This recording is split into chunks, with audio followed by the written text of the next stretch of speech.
Chers frères et sœurs en Christ, nous vous bénissons au nom de Jésus-Christ. C'est votre humble pasteur, le pasteur Eli Mutombo de l'Église Massina sans fil Sindelo, 6, quartier sans fil, commune de Massina, Arrêt Béthanie. Nous louons Dieu de ce qu'il a permis que nous puissions renouer avec nos émissions sur notre chaîne Eli Mutombo TV. Cet après-midi, nous avons un thème si crucial, un thème capital que nous allons aborder avec une série d'enseignements, bien sûr, qui se succéderont. Mais aujourd'hui, nous allons vous parler sur la première partie de ce grand thème qui est la résurrection.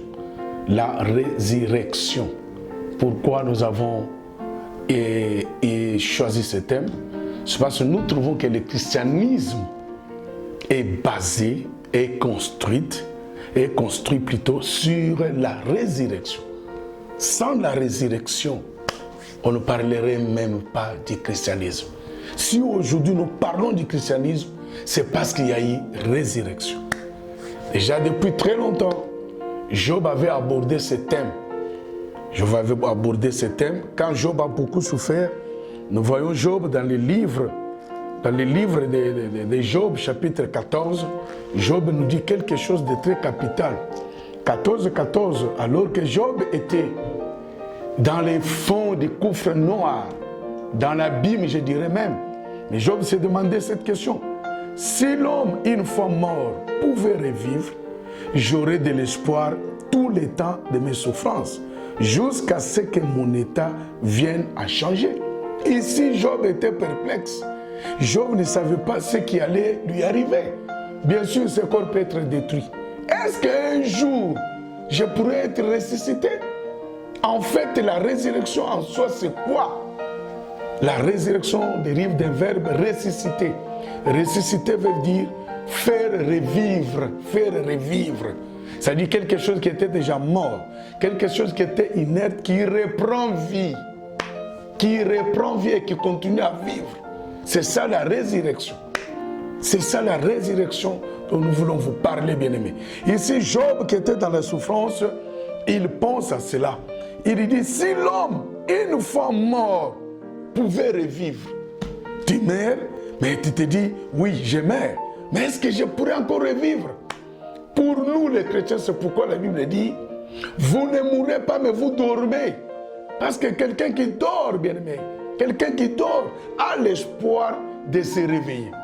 Quand on dort, on sait que je vais me réveiller dans 1 heure. Je vais me réveiller après 8 heures de sommeil. Je vais me réveiller après 3 heures. Mais ici, Job se demande, est-ce que si je meurs, je pourrais encore revivre? Je pourrais encore revivre. L'homme, une fois mort, pouvait revivre. J'aurais de l'espoir tout le temps de mes souffrances. Si Job, quelqu'un lui assurait que tel que tu souffres là, même s'il t'est arrivé que tu meurs, sache bien que tu revivras, Job. Job dit, cela lui suffisait. Il n'allait pas encore se lamenter pour ses souffrances parce qu'il sait que quand je mourrai, je ressusciterai.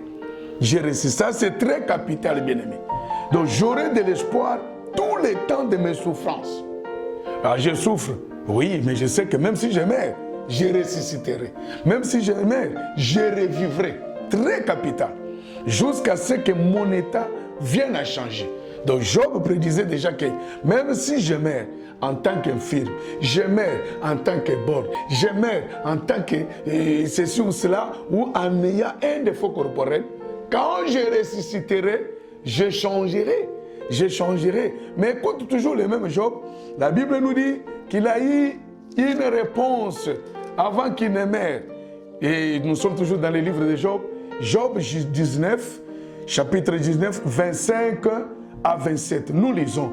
Mais je sais que mon Rédempteur est vivant. Alléluia. Mon Rédempteur est vivant et qu'il s'élèvera les derniers sur la terre. Mon Rédempteur, le Rédempteur de Job, qui est aussi ton Rédempteur, qui est aussi mon Rédempteur, s'élèvera les derniers. Bien-aimé, ne te décourage pas. Ne te décourage pas. Même si tu meurs aujourd'hui, tu as un Rédempteur qui s'élèvera les derniers. La Bible dit qu'il s'élèvera les derniers sur la terre. Quand ma peau sera détruite, Quand ma peau sera détruite, moi-même je contemplerai Dieu. La peau est détruite, mais Job va contempler qui?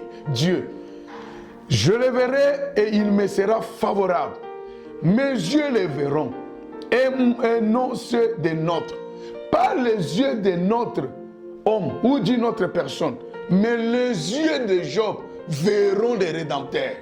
C'est Job-là dont la peau était détruite, c'est Job-là qui était dans la souffrance interminable, c'est Job-là qui se disait je vais mourir, mais sans espérance, sans espoir. Ici, il y a une réponse que même si je meurs, mes yeux les verront. Oh, alléluia! Pour vous qui croyez en Jésus-Christ, pour vous qui croyez dans le Seigneur, sachez-le très bien, vos yeux les verront.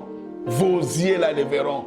Même après 100 ans, que vous soyez mort, même après une décennie, après 3 décennies, sachez-le très bien, bien-aimés, vos yeux les verront.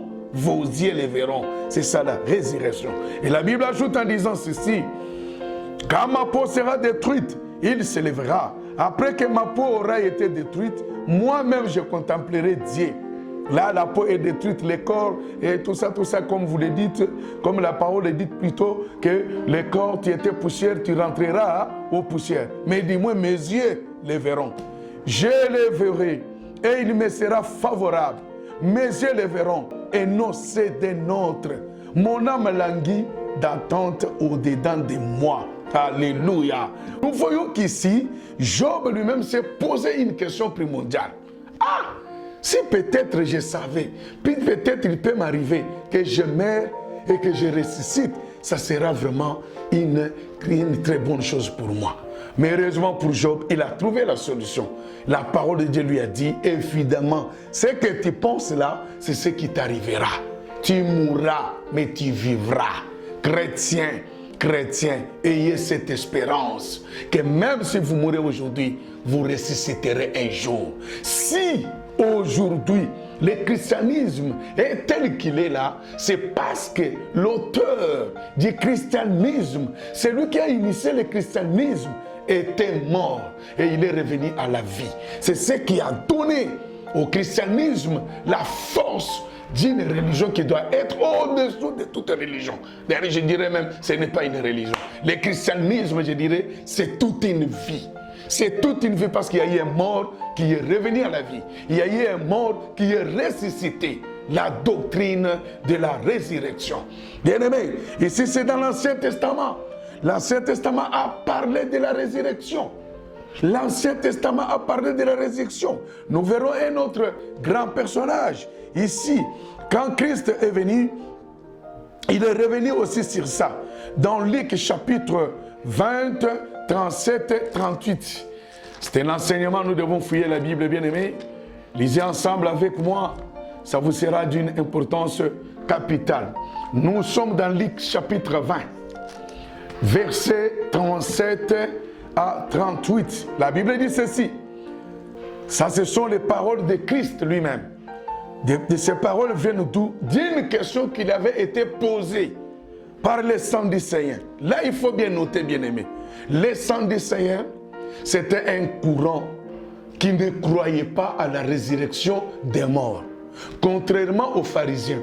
Les pharisiens croyaient à la résurrection des morts. Mais les Sadducéens ne croyaient pas à la résurrection des morts. Un jour, ils ont trouvé Christ, ils lui ont posé cette question. Ils l'ont dit ceci. Ils l'ont posé cette question en ces termes. Vous nous parlez de la résurrection. On a dit ce qu'on ne vient pas. Mais ici chez nous, quand un homme meurt sans laisser un enfant, son jeune frère ou son grand frère prend cette femme-là pour qu'il laisse du moins une postérité. Or, il est arrivé qu'un homme est mort sans laisser les enfants. Son frère est venu, il est encore mort sans laisser les enfants. Toujours avec cette même femme-là.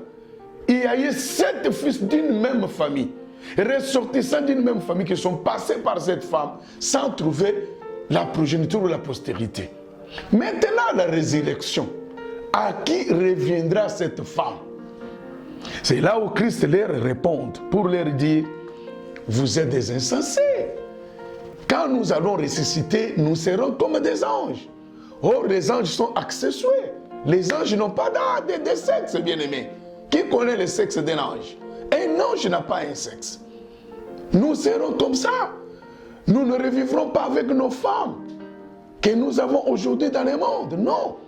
Si ta femme avait aussi très bien marché dans ce monde, il n'avait plus au Seigneur, il sera au ciel. Mais il sera dans son endroit. Tu ne seras pas avec ton mari. Là-bas, il n'y aura pas de mariage. Parce que tous nous aurons un seul époux, qui est Christ. Alléluia. La résurrection. La doctrine de la résurrection. C'est pourquoi Christ en bas, après qu'il ait dit toute cette parole, il reprendra les termes, les mots que Moïse avait prononcés lorsque Dieu lui avait adressé un appel. Au 37e verset, il est dit ceci, que les morts ressuscitent. Alléluia. C'est ce que Moïse a fait connaître quand, à propos du buisson, il appelle le Seigneur des dieux d'Abraham, les dieux d'Isaac et les dieux de Jacob. Bien aimé, analysons un peu ces versets. Quand Moïse fut appelé, Abraham était déjà mort. Quand Moïse fut appelé, Isaac était mort. Jacob était déjà mort. Mais ici, Moïse appelle Dieu, le Dieu d'Abraham, le Dieu d'Isaac et le Dieu de Jacob. Est-ce que Dieu est-il le Dieu des morts? Non, la Bible dit il est le Dieu des vivants. Ici, c'est pour vous dire que Abraham, Isaac, Jacob étaient morts, mais ils n'étaient pas morts. C'est le corps qui était mort. Mais l'âme est immortelle. L'esprit est immortel. Donc c'est pourquoi ici, quand Moïse évoque le nom d'Abraham, Moïse évoque le mot d'Isaac, le mot de Jacob, Moïse reconnaît la résurrection de ces gens. Qu'un jour, nous serons ensemble avec eux. Tout autour de la table du Seigneur. Nous serons ensemble avec eux au ciel, au paradis. Nous verrons Abraham, nous verrons Isaac, nous verrons Jacob. Oh, quand je verrai Abraham ce jour-là, je lui poserai la question. Comment c'était passé pour que tu aies Isaac? Comment tu as dû attendre 25 ans? Isaac, toi aussi, comment tu as pu avoir Jacob? Il n'y a que Jacob qui n'a pas connu l'histoire de stérilité. Alléluia. Dieu est merveilleux. Dieu est merveilleux. Ça, nous étions encore dans l'Ancien Testament, bien-aimé, où la résurrection a été évoquée. La résurrection a été évoquée par Job. La résurrection a été évoquée par Moïse. Ils ont cru à la résurrection sans que Christ ne soit pas encore là. Mais lorsque nous entrons maintenant dans le Nouveau Testament, c'est là où les choses sont claires. Les choses sont claires parce que Christ en a parlé. Mais il y a quelqu'un qui a parlé ça d'une façon limpide, d'une façon claire. C'est l'avorton des apôtres. J'ai fait allusion à l'apôtre Paul. D'où je vous invite à aller ensemble avec moi dans 1 Corinthiens, chapitre 15. Il y a des richesses là-bas, énormes. La Bible dit ceci. Nous commencerons au premier verset. Chapitre 15. 1 Corinthiens, je vous rappelle, frères, l'évangile que je vous ai annoncé, que vous avez reçu, dans lequel vous avez persévéré et par lequel vous êtes sauvés. Si vous le retenez dans les termes où je vous l'ai annoncé, autrement vous auriez écrit en vain. Je vous ai enseigné avant tout, comme je l'avais aussi reçu, que Christ est mort pour vos péchés, selon les Écritures. Il a été enseveli. Il est ressuscité le 3e jour, selon les Écritures. Il est apparu à Céphas, puis aux 12. Ensuite, il est apparu à plus de 500 frères à la fois, dont la plupart sont encore vivants. Qui disait aux gens, l'homme que vous avez cloué, que vous avez crucifié, l'homme que vous avez placé dans la tombe, il n'y est plus. Christ n'est pas dans la tombe. C'est le seul personnage dont la tombe est vide. Dans la tombe de Christ, on ne trouvera pas des ossements. Les gens qui se font passer aujourd'hui pour Christ, pour le Seigneur, pour les sauver de ces sources-là, rentrez dans leur tombe. Vous trouverez des ossements. Vous savez, s'il y a quelque chose qui résiste dans le corps, c'est les crânes. Ça ne se détruit pas facilement. Mais vous ne trouverez pas le crâne de Jésus-Christ dans sa tombe. La tombe est vide. Synonyme d'une résurrection. Christ est ressuscité. Christ est ressuscité. Il a apparu à ses faces. Pourquoi? Parce que dès son vivant, ses faces l'a renié 3 fois. C'est pourquoi pour confier la mission à ses faces, Christ lui a demandé aussi 3 fois, m'aimes-tu? Ses faces lui a dit, tu le sais, je t'aime. Il a dit, Simon Pierre, fils de Jonas, m'aimes-tu? Tu le sais, je t'aime. Paix mes brebis. 3e fois, Pierre en avait marre. Pourquoi? 3 fois. Parce que Pierre lui avait aussi renié 3 fois. Et lorsque Christ est ressuscité, la première personne qui a vu Christ ressuscité, c'était Pierre. Quel privilège! C'était le même Pierre qui l'avait renié. Christ est apparu aussi aux 12. Alors qu'il se trouvait dans une pièce hermétiquement fermée. Il n'y avait aucune issue. Mais le Christ portait le corps de la gloire théophanique. Christ y est entré sans issue, sans qu'il soit passé par la porte ni par la fenêtre. Il leur a dit que la paix du Seigneur soit avec vous. Ah, alors que Thomas n'était pas là. Lorsque Thomas est revenu, on lui a dit que Christ était... Non, non, non, je ne croirais pas si moi je n'ai pas introduit mon doigt dans ses plaies. Et le jour où ils étaient là, et Thomas aussi était dans le groupe, Christ a réapparu encore. Thomas a dit, mon Seigneur et mon roi, je crois. Et après ça, Christ est apparu encore aux 500 membres, aux 500 frères. Et le tout dernier à qui Christ est apparu, c'était Paul, l'avorton. Lui-même dit, je ne mérite pas d'être appelé apôtre. J'ai persécuté le Christ du Seigneur. Mais par la grâce de Dieu, je suis ce que je suis aujourd'hui. Bien-aimé, ici, Paul commence cette lettre dans le chapitre 15 avec l'évangile. Si nous sommes sauvés, c'est à cause de l'évangile. La loi mosaïque ne pouvait pas nous sauver. C'est l'évangile qui nous a sauvés. Paul leur dit ceci, dis-moi si vous le retenez de la manière dont je vous ai enseigné cet évangile. C'est-à-dire que ça ne soit pas un évangile bricolé, un évangile plein de fausses doctrines. Non, l'évangile tel que je vous ai enseigné. Paul leur a enseigné 3 choses qui détient l'évangile. 3 choses que je considérerais comme le satire de l'évangile. L'évangile nous parle de quoi? De 3 choses. Premièrement, de la mort de Christ. Christ est mort pour nos péchés. Christ est mort pour nos péchés, dans lesquels vous avez persévéré. Dans l'évangile, nous devons persévérer. Par lesquels vous êtes sauvés. Nous sommes sauvés au moyen de l'évangile. C'est-à-dire que quand quelqu'un entend la parole de Dieu, il croit à cette parole, il ajoute la foi à l'évangile. C'est alors que vous serez sauvés. C'est alors que tu seras sauvé. Mais si aujourd'hui on prêche tel que nous le faisons, vous qui nous suivez à travers le monde, au Canada, aux États-Unis, en Europe, en Afrique du Sud, ici au Congo, en Afrique, bien aimé, c'est une façon dont Dieu est en train de t'appeler. Crois à cette parole, crois à cet évangile. La résurrection, c'est le soubassement, le socle, la base du christianisme. Si Christ n'était pas ressuscité, on ne parlerait même pas aujourd'hui du christianisme.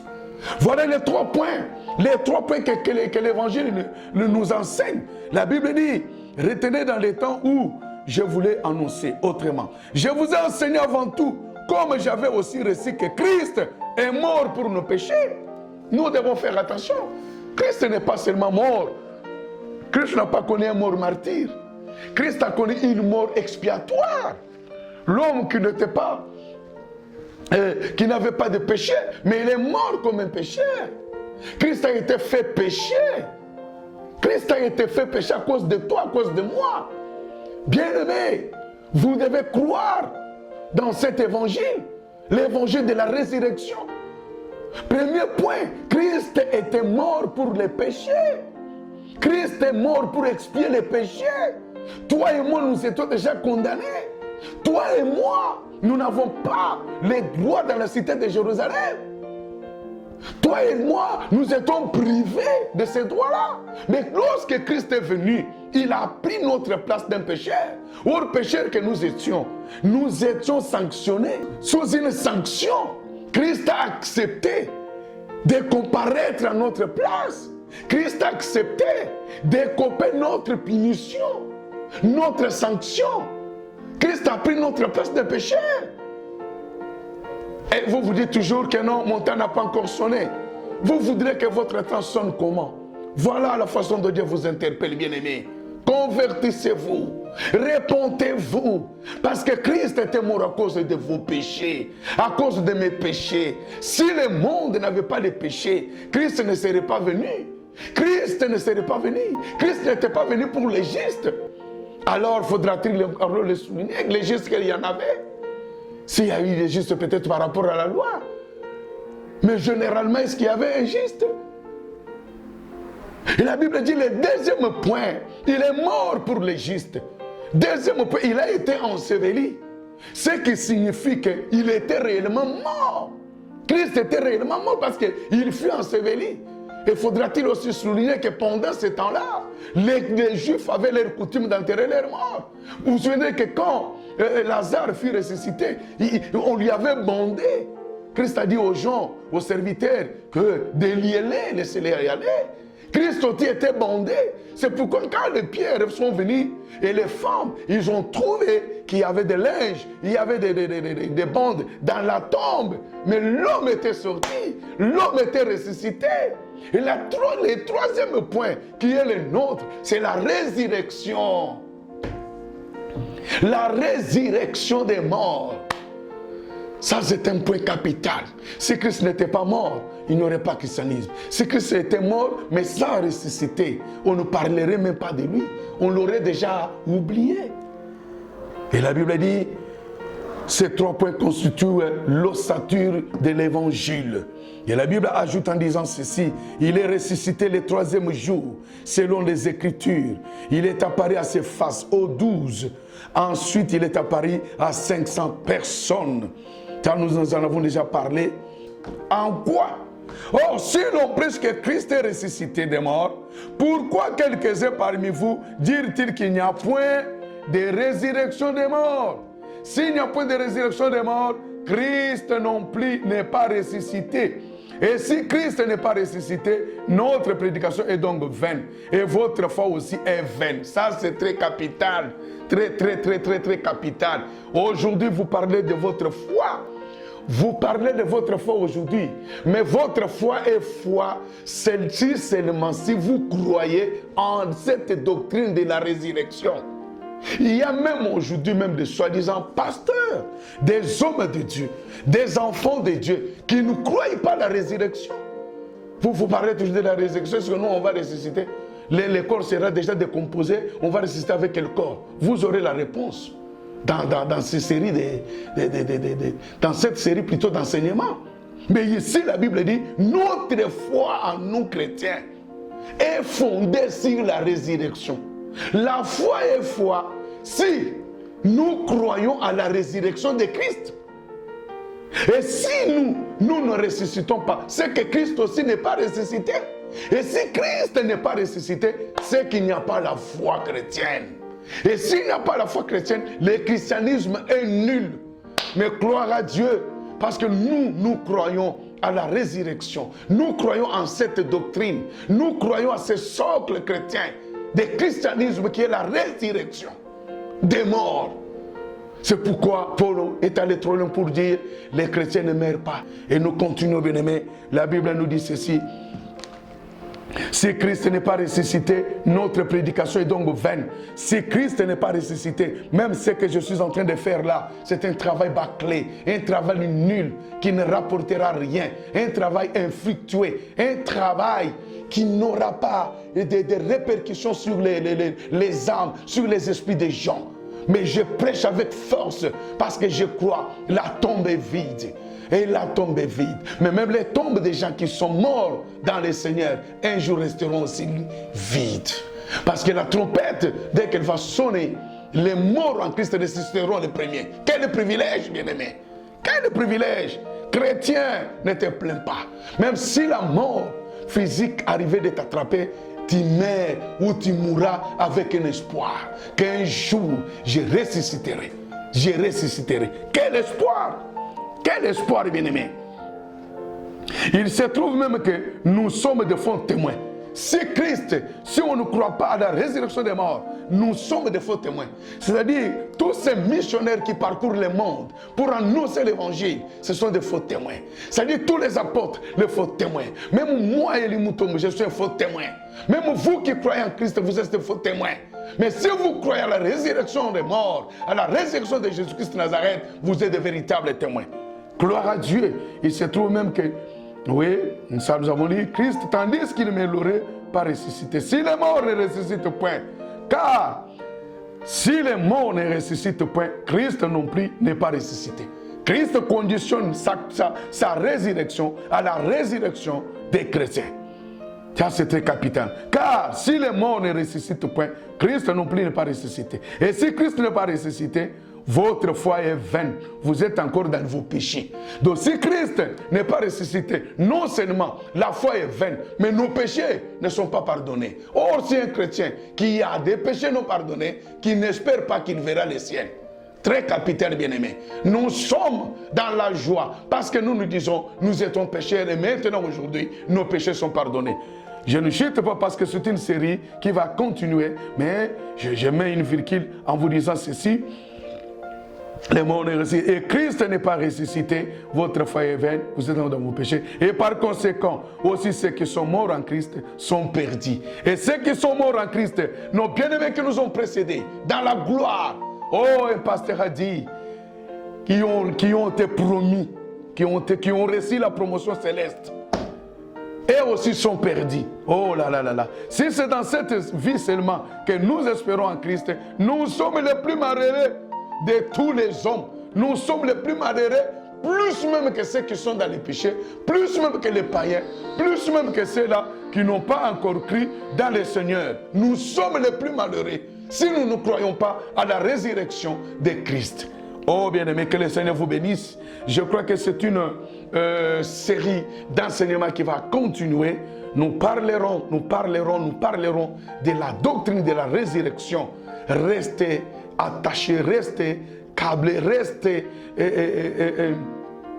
ensemble avec nous. Et d'ici là, vous aurez la deuxième ou le deuxième enseignement. N'oubliez pas de vous abonner. Il y a un lien en bas, abonnez-vous.